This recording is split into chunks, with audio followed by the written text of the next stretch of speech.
WSSD, it's nice to see you. I don't anticipate a whole lot of people being super ultra interested in this case yet, so I'm just going to go ahead and start a little early because we're just breaking into a new case. This is a case that while I was kind of going through my Google searches, it popped up. And this gal's name is Mica Miller, or Mica Miller. I think it's Mica Miller. It looks like it's Mica Miller. And this lady is a pastor's wife, and she was found in North Carolina in this state park with a bullet in her head. And of course, before the autopsy and all the information comes out, her husband is telling this congregation that she unalived herself out there. So apparently she's had some stints, where she's talked to people about this. So what I'm going to do, I think the best way to clear this up so everybody's on the same page is I have a New York Post pulled up here. We're going to read it together. We're going to get informed. But I have a video that I want you guys to watch because this is what now has brought this to the Bullhorn Betty channel. So here we go. I'm going to go ahead and share my screen and we'll just read together. So this is about the South Carolina pastor's husband claims the wife died of suicide as family urges police to take a deep dive and investigate her death. And no, I did not misstate when I said North Carolina because North Carolina is the one investigating her case. And I'll explain that, and it might explain it in this particular article as well. So here we go. A South Carolina pastor claimed his wife of suicide Saturday, 6 months after she filed for divorce. As her family pleaded for police to deeply investigate the sudden death, Mica Miller, 30, was found to have suffered a fatal gunshot to the head at Lumber River State Park in Lumberton, North Carolina. That's why North Carolina is leading the investigation, guys. Miller's husband, John Paul Miller, is a pastor at Solid Rock Church in Myrtle Beach, South Carolina, who broke the news of her death during a recent service after asking his congregation not to discuss it inside the church. I got a call last night. My wife has passed. It was self-induced, and it was up in North Carolina, Miller said before sharing the details for her planned memorial service. Y'all pray for me and my kids and everybody. You all knew she wasn't well mentally and she needed medicine that was hard to get to her. I'm sure there will be more details to come, but keep her family in your prayers. Not our family. He said keep her family in your prayers. And then there he is right there.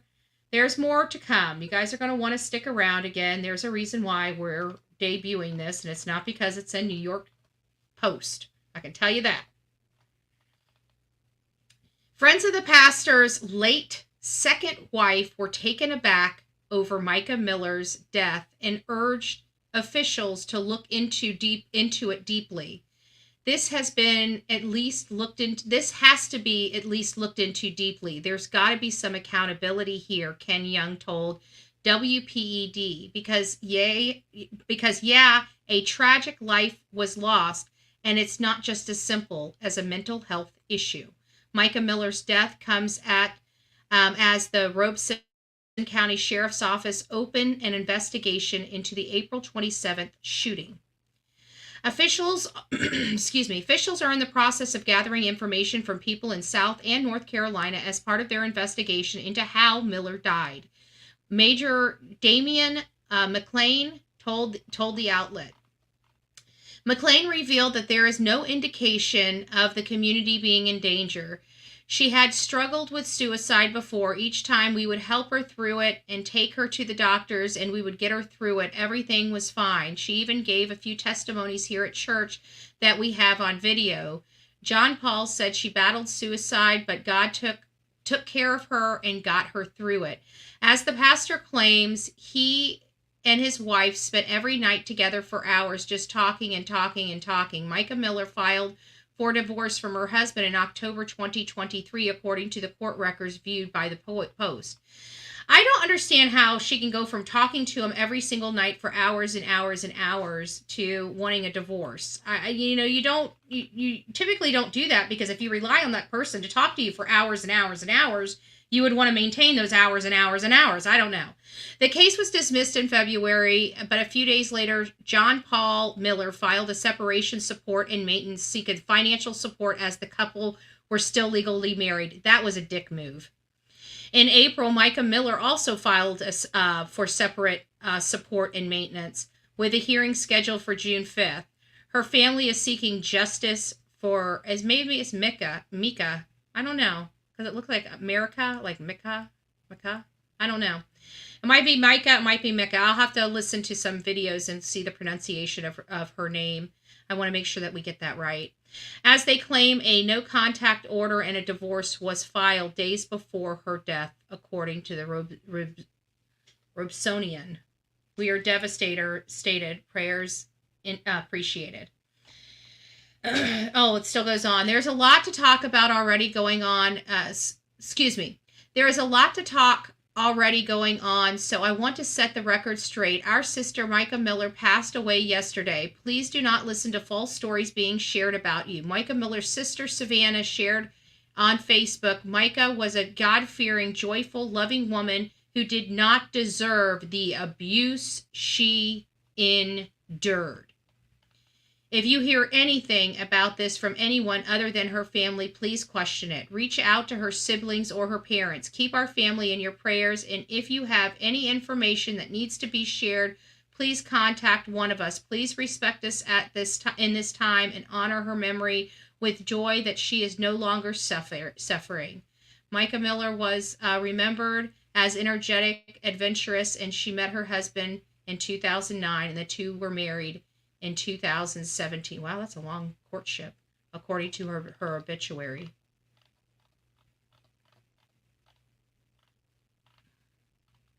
Kansas native Mica was a worship leader, graphic designer, youth leader, women's ministry leader, and pastor's assistant.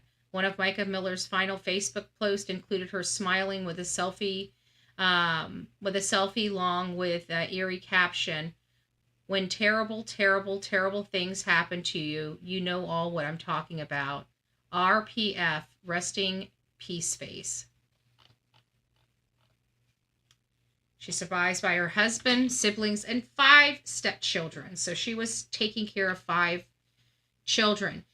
So again, this is just a case that we are going to be covering. It's a case that I can tell you it doesn't sit right with me. And if it's not sitting right, it's not sitting right. But this is more importantly what I want you guys to hear, because I think this is the reason why I decided to go ahead and run this case and go ahead and pick and do it right now. I didn't have this plan, nor was I planning on going live. But we do have a Facebook group right now designated for discussions. If anybody wants to go over there and look more into this case, it is Unexplained Death of Mica Miller. Unexplained Death of Mica Miller. Let me just see if I got let me see if I can share this in the chat. Hold on a second. Give me a second. Share. Yes, we want to share, and I want a link. We got a link. Everybody go over there and sub up to this. This is the Facebook group. We're going to be throwing some discussion topics down there. And I could use all of the people over there as we start discussing this group and having our group discussions in it. There was something that was posted in another group called that was from Small Town Vice. And I wanted to read this to you before I get to the video. So just bear with me. It is a little lengthy. Actually, I'll pull it up here so we can all read it together. There we go. Let me see if I can blow this up a little bit. Oh, well, at least it's working better today than it was yesterday when it was getting us seasick. Okay, the first thing is going to be a long post. Second, it relates to the history of JP, which is John Paul and Mica Miller. Third, we're going to simply simplify things and use this post to share anything we find on the case in comments. This way you will not have to research everywhere on our timeline. They have a Reddit page. I don't know what this is for, but they're giving a cut of what is coming from the Reddit page. So even though this case is new, there's so much information coming out. I will try my best to keep things on topic and not confusing. I urge you to read this until the end. It's going to end up being a huge case. There are a couple deaths involved. Yeah, there are, and that's what we're getting to. But we are here mostly and most recently for Mica Miller. Victim Mica Miller, husband John Paul Miller, father of John Paul is Wayne Miller. When Mica was 14 years old, she lived in Myrtle Beach, South Carolina, and started attending a youth group at Solid Rock Church. It was there that 28-year-old, they have a huge age difference.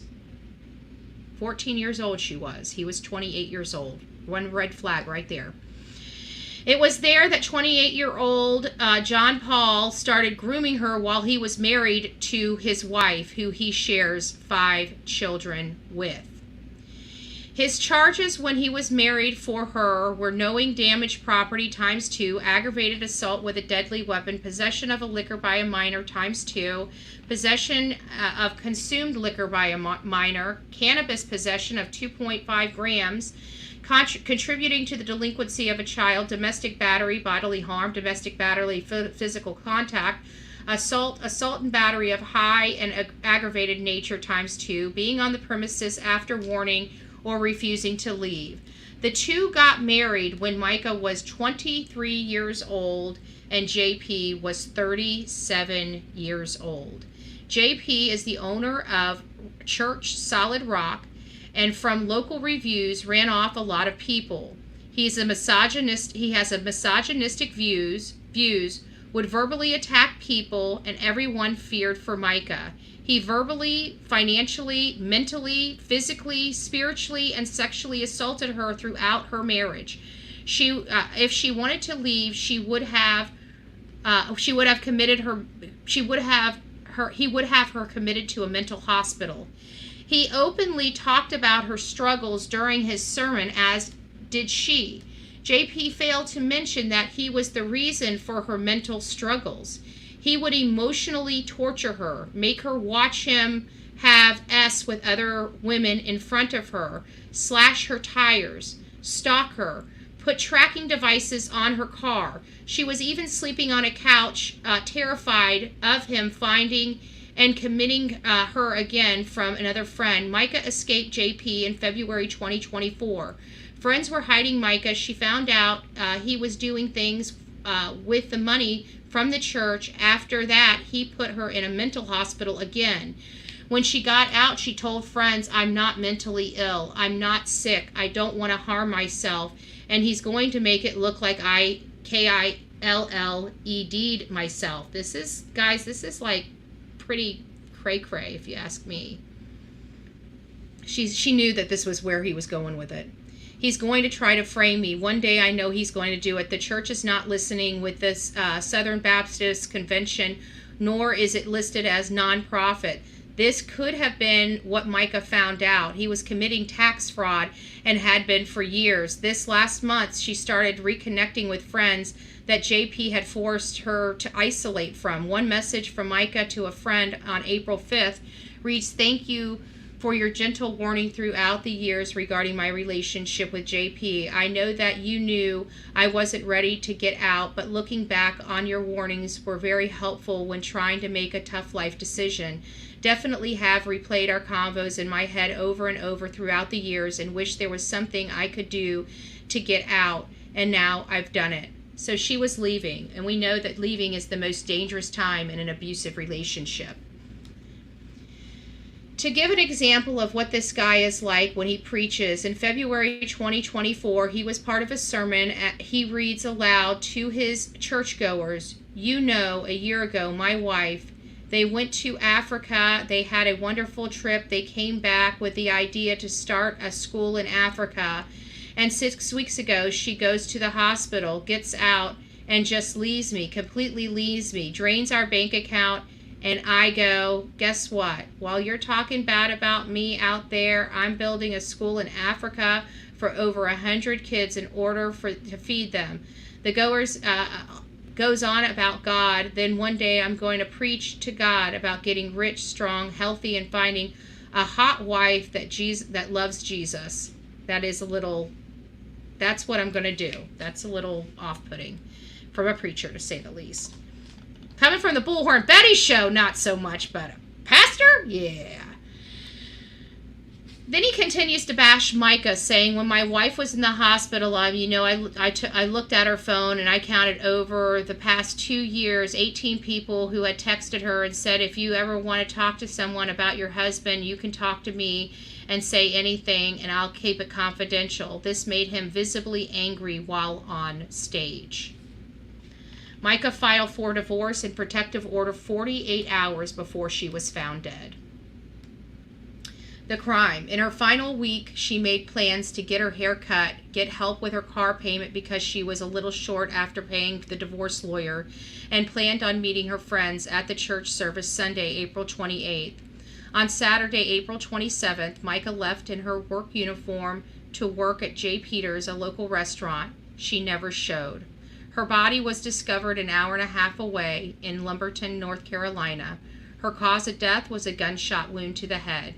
JP was not allowing her family to see her and was pushing for a quick cremation that was denied, and the family has seen her. Hours later, her husband holds church service as normal Sunday, April 29th. He has no remorse, emotion, and cracks jokes during his sermon. The last 30 seconds of it, he says, I'm paraphrasing, but listen to it as I go. I have an announcement, and I ask you after you leave the church, and do not talk about my announcement. I hope you continue to come back to church and serve and give. You know, for the next little bit, I'm taking a little bit of a break. I don't want to have to worry about the church. My break might be a few days or a few weeks. I don't know. I got a call late last night. My wife has passed away, and yeah, it was self-induced, and it was up in North Carolina. And have a funeral for her next Sunday at 3 p.m. And I'm just, going on adrenaline right now. Y'all know she wasn't well mentally, and she needs her medicine that was hard to get. And there is a video of this. 3 days later, her husband is seen in a photograph at Coastal Grand Mall going to sushi with his girlfriend. And we're going to pause right there while we get over to this video. And we'll come back to it. There's an interesting development in the Pastor John Paul Miller case and the death of his wife. Remember, the pastor is the one who oddly announced at the end of a church service how his wife died. I got a call late last night. My wife has passed away.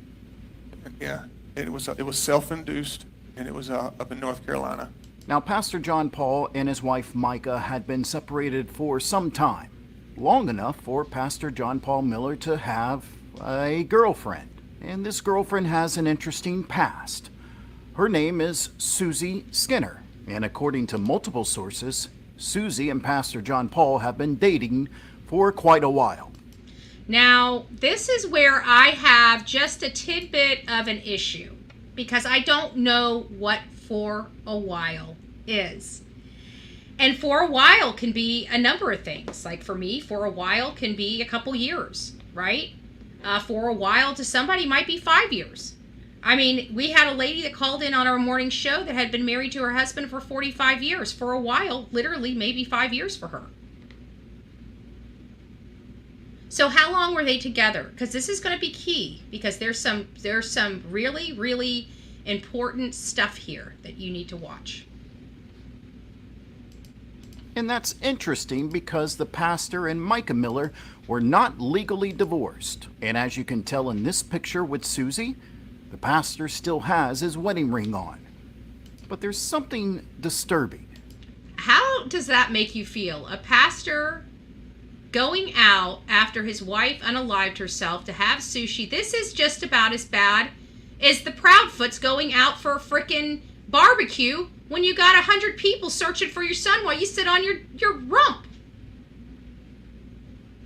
This is just as bad, folks. This is going to be a huge case. I can tell you there's something that attracts me to a case. I don't know what it is, but if it gets me this curious into it, where I'm digging in and having an impromptu live about it, I'm telling you, there's something here, and there is a lot here. Oh, thank you, Green Eyes. God bless you. That the pastor and Susie Skinner have in common. We're learning more about the man who died after being found unresponsive in an Horry County pool. The victim was 40-year-old Christopher Skinner, a paraplegic and a motivational speaker. Susie Skinner's former husband, Chris Skinner. So what do you guys think about that? Like, I wish I knew which one was the dun dun dun. Here, we can do this one. Lightning. Like, that's mind-blowing. I'm sorry, that is mind-blowing. So now you have a woman that lost her husband by an accident, that's been with a pastor for a while, that all of a sudden his wife, as she's walking out the door to leave him and divorce him. But the thing is, tax fraud. Is that why he wouldn't let her leave? He had been grooming her since she was 14 years old. 14.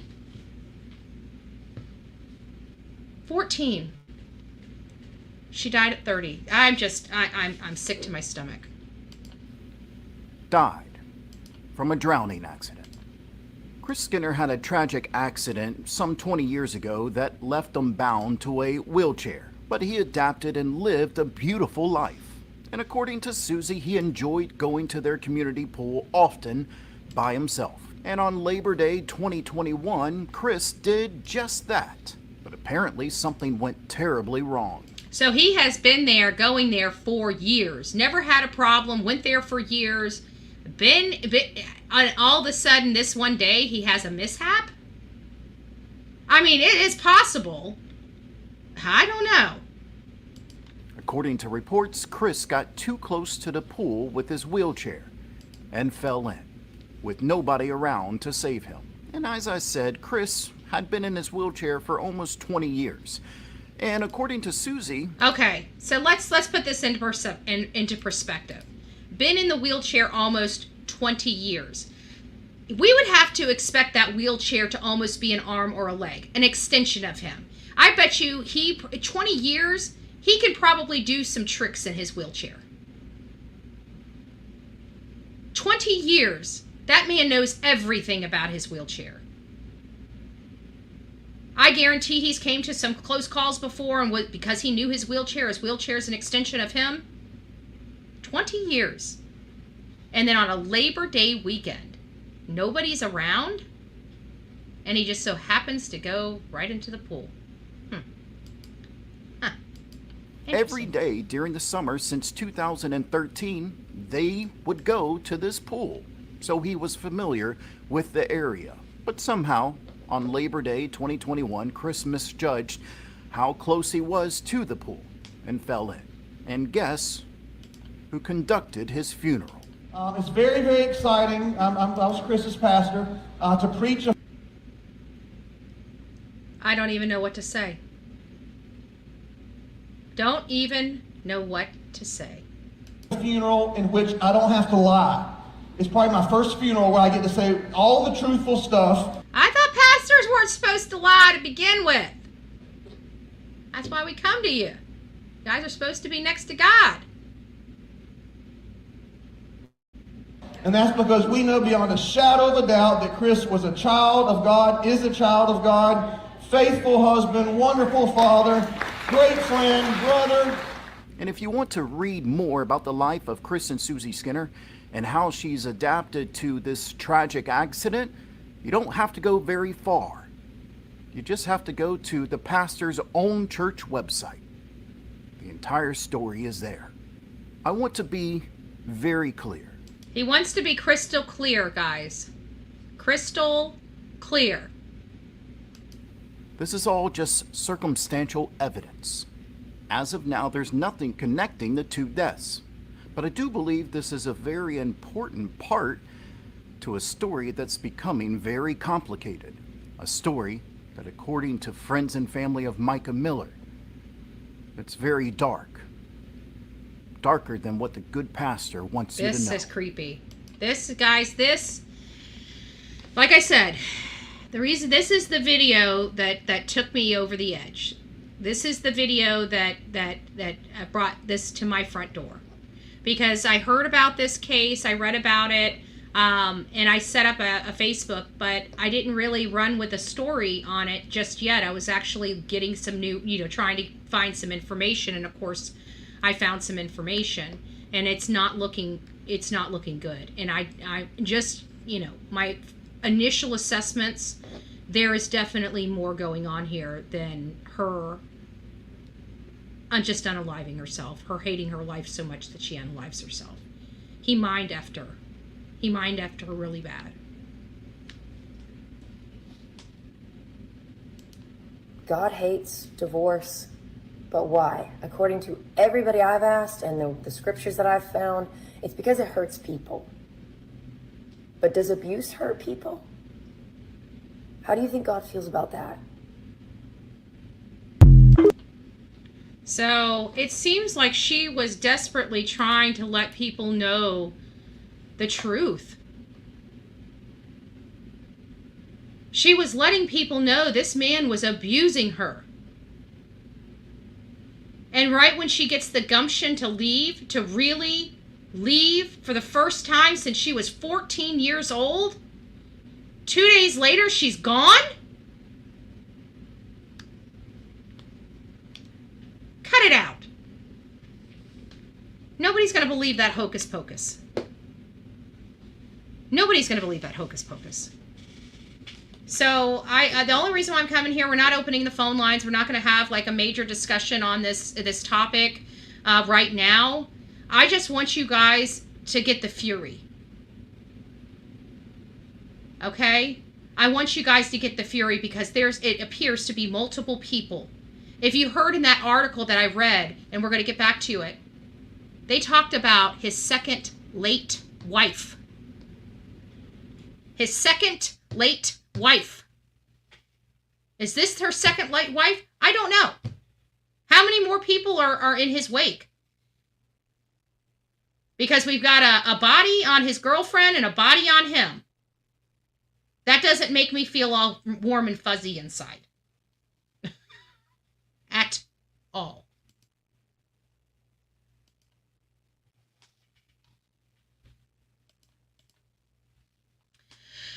So, where were we? 3 days later, we were talking about his girlfriend, Susie. That's where we stopped. So, 4 days later, he was seen and photographed in a restaurant called King Street Grill with the same supposed girlfriend, Susie. She is looking at the camera with her brows raised and her hands over her mouth. On May 1st, JP informed news outlet he could not do their scheduled interview as he was leaving town for a few days. Today, May 3rd, the church was permanently closed. Susie Skinner's husband's mysterious death. The girl from the recent photo. It was common knowledge that JP and Susie had been dating for years. There it is. Remember I said that one guy said what was the language he used? Hold on, let me find my pad here.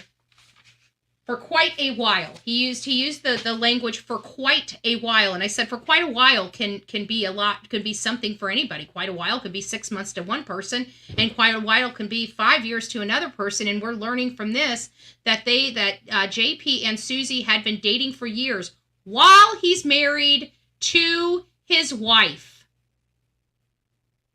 And while he's telling his congregation his wife is having mental problems, he's dating another woman. This is not conduct of a pastor. This is flamboyant, and it was in everybody's face. They have been sharing food and blankets at soccer games. They've been seen at water parks. In 2021, Susie's then husband was paralyzed and lived his life in a wheelchair, drowned in a pool. It was accidental, and yes, you read that right. Accidental. So it almost appears that they were dating before her husband had this drowning accident. Wayne Miller, another mysterious death. This is his father. Living in Myrtle Beach as well. Arrested for hooking up with a minor in a shower. M charges. And then he had charges expunged. This was in the 90s. He forced a J-1 visa student who paid to trail to the U.S. to attend his Bible college, failure to pay them even minimum wage, failure to provide them adequate shelter, food, and more. He had federal charges from ICE for abusing the immigrant students while with him. He was exposed for lewd acts in Pakistan a few years back. He was living in a private society at the time called Eden's Garden. That doesn't sound good.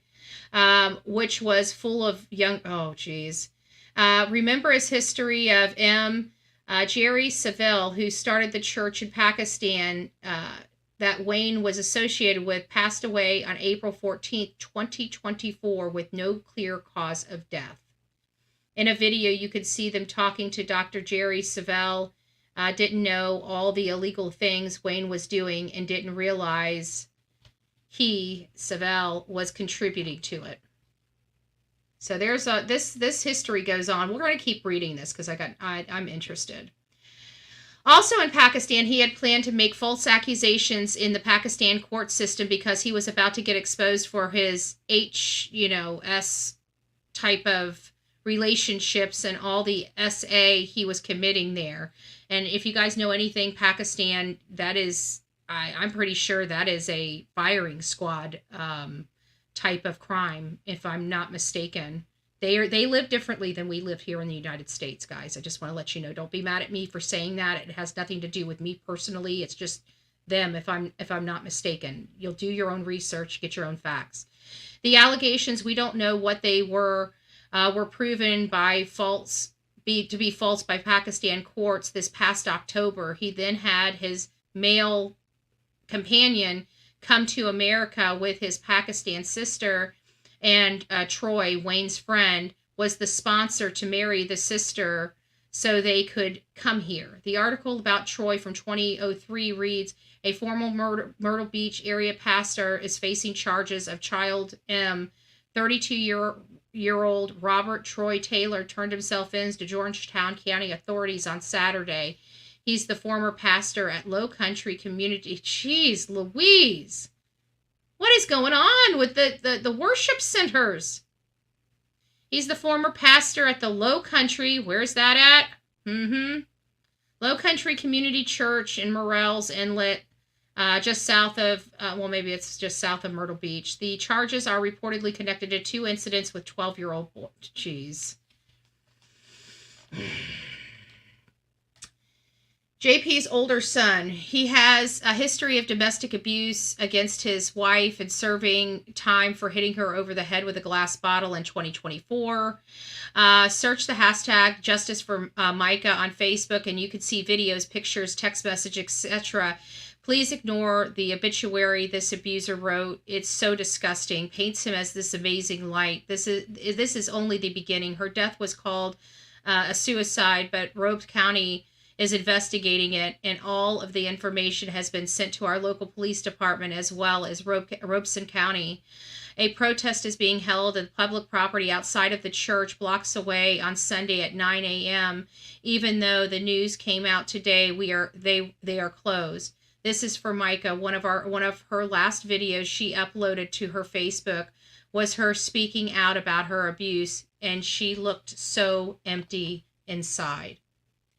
Sorry if this was confusing, but I didn't think it was confusing. I think that lady had a way with words. I think she kept it very concise, very consistent, and I was able to follow it literally all the way through. I have a very good understanding of what is going on behind the scenes after this explanation.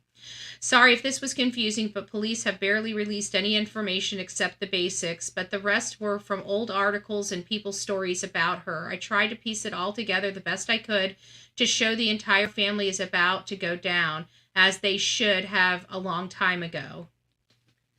So there you have it, folks. That is what we are up against right now in this case. And this case, guys, this is a pastor. This is a pastor. This is making me at least a claimed pastor. Now, we're finding out there's his behavior is not that of what I would anticipate or expect from a pastor of any church that I would ever belong to. His behavior with the affairs, obviously people in his congregation knew he was seeing this woman. It was open, it was public, it was very demeaning. And can you imagine being a wife of a pastor and he is out with another woman? And you are being told you can't have a divorce and you can't live in your life and you have to stay there and deal with that? For me, I can't imagine. I was very fortunate. I mean, there was a situation that happened with my husband, like 6 months after we got married, but the whole decade we were married, that wasn't an issue. We didn't get divorced because of bedroom issues. We slept, even when we were separated and I slept in my room for 4.5 years and he slept in his room for 4.5 years, there was none of that. And that was 4.5 years. So, I don't know how a pastor can do that. I don't know how a congregation can follow a pastor that lives his life that way. If I wanted to live in sin, I can do sin all by myself. I go to church to be told, to be educated on the right ways to live my life. Am I going to do it perfectly? Of course not. The preacher doesn't like me cussing. I still cuss, okay? God forgive me, right? I'm not a perfect being. I do the best I can. I try.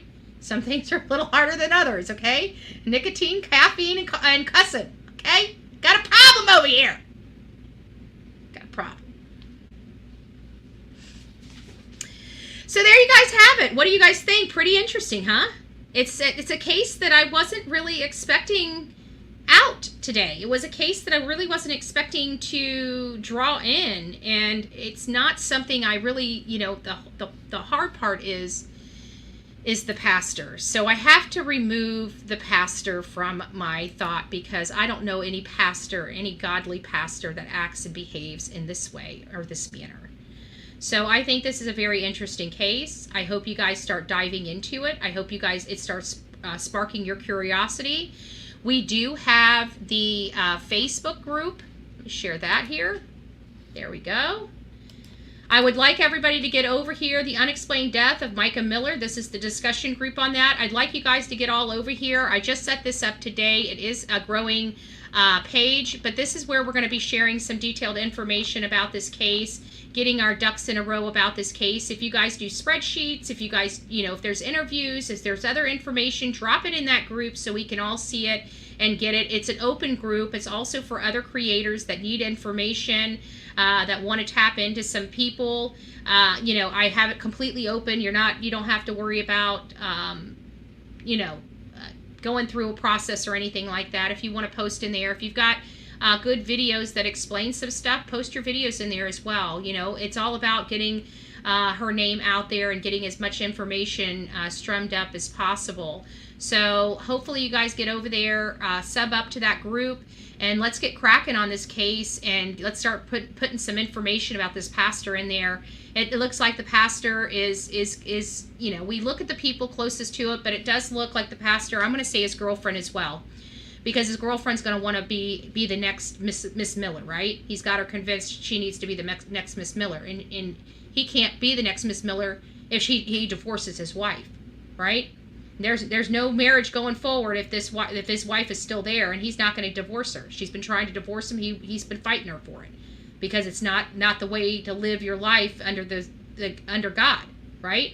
It'll be a ding in his armor, in his facade, to be a divorced pastor. So I believe that the girlfriend, we need to be looking into her as well, because I guarantee you he did not do this all by himself. Not if he's been seeing her for that many years. Absolutely not. Nope. And she was just about to leave. 2 days? 2 days? Cut it out. All right, guys, that's all I have for you. God bless you. I hope you learned something. I want your gears turning, and I know that this is already starting to spark because I know my people. I'm already in it. I'm like, this has already got me. It's already hooked me. And so this is where we're going to be going. We're going to be monitoring Sebastian Rogers. We're going to be looking at this case. There's a lot of meat to the bone on this case, and this is going to be, this is pretty dramatic. It's a pretty dramatic case. We've got a lot of moving parts with it. So let's get cracking. I love you guys. God bless. We'll see you soon. Rock it out with your coffee beans out, right?